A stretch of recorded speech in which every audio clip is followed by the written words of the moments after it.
Hi, I'm David Philman. I'm System Director for Cardiopulmonary Sleep and EEG. If you're waking up in the morning and you are just feeling like you didn't sleep at all and you're just exceptionally tired and sleepy throughout the day, you find yourself falling asleep watching TV or at work or even driving in some cases, you may want to inquire to your physician about a sleep study. Hi, my name is Ruby.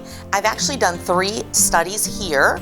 I did do 1 in-home study, but my experiences overall, I can't complain at all. They were very, very good and helped me through each step that I needed to know. There are several conditions that are related to undiagnosed and untreated sleep apnea. High blood pressure, type 2 diabetes, cardiovascular disease, congestive heart failure, atrial fibrillation, neurologic disorders, cognitive disorders or behavioral disorders, depression. So a patient needs to go to his or her primary care physician to explain all of the issues, and then your provider will refer you for a sleep study.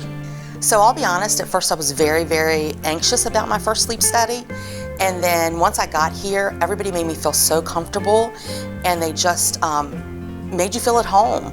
When you walk into the rooms, they're absolutely beautiful. They have the homey feeling, and they just make you feel really comfortable. Hello, my name is Carol Land, and I am a registered polysomnogram technologist at the Center for Sleep Medicine. We have 2 arrival times. One is 7:30 p.m. and another time is 8:30 p.m. When a patient arrives, we take them back to their room. We get them settled, see if they need anything like water. We have Sprite, ginger ale, extra pillows, blankets, whatever can make them comfortable. We show them the room. If they want to have their temperature changed, there's a temperature control inside the room, and they have private bathrooms too. The rooms are they try to make them feel very homey. So when you walk in, you have, of course, a nice bed with some fluffy pillows, a nice comforter. You know, you have a TV, you have a nightstand, just anything that like you would have normally at home. Our rooms are very special. They are designed for the patient and making them feel as much as home as possible. Our temperature controlled rooms are the best because you have your little old ladies who are cold, you have your guys who are warm. So the temperature controlled rooms, we have sleep number beds for mattress comfort, and the private bathrooms. We do have one room that even offers a shower.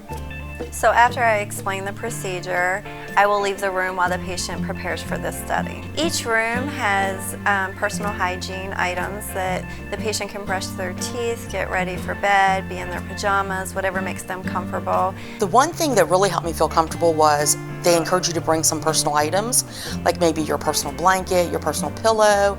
So I did bring my personal pillow, which actually helped me to sleep better. So the types of professionals that we have working here at the Sleep Center, we have registered polysomnogram technologists, and we also have registered respiratory therapists with their sleep disorder specialty credentials.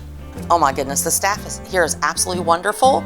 I've had one lady, Carol Ann, has been with me at 2 different sleep studies. I would say the staff is a number 1. So the first thing we would hook up is we would put respiratory belts on the patients, which will show them breathing.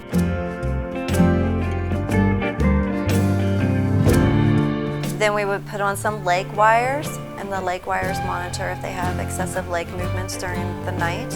And then we will begin to put on the EEG wires. The EEG wires allow us to monitor brain activity.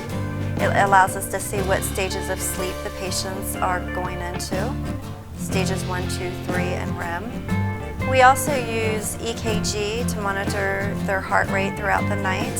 We also use a small snore mic will be placed on their necks so that we can hear them if they're snoring.